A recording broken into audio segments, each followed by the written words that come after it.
Sådan. Ja, musik det kan binde os sammen på tværs af generationer.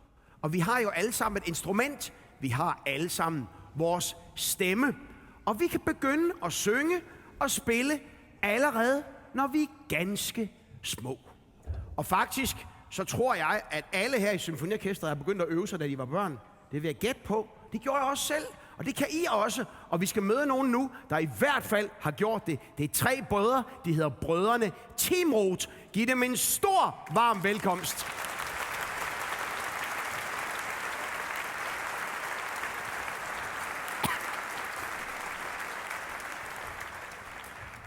Og nu er jeg lidt spændt på, hvad de vil spille, fordi da jeg var i jeres alder, der spillede jeg Frikadellens flugt over plankeværket, og den knaldrøde gummibåd og sådan noget. Men det er garanteret ikke det, I skal spille. Hvad skal I spille for os? Vi skal spille et stykke af en engelsk kommunist, Edward Elgar. Ja.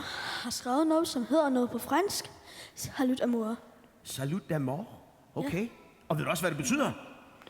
Kærlighedens hilsen. Kærlighedens hilsen. Ej, hvor er det smukt. Og I har i hvert fald masser af kærlighed til musikken. Det ved jeg. Og I kan glæde jer rigtig meget. Her kommer Trio Timroth.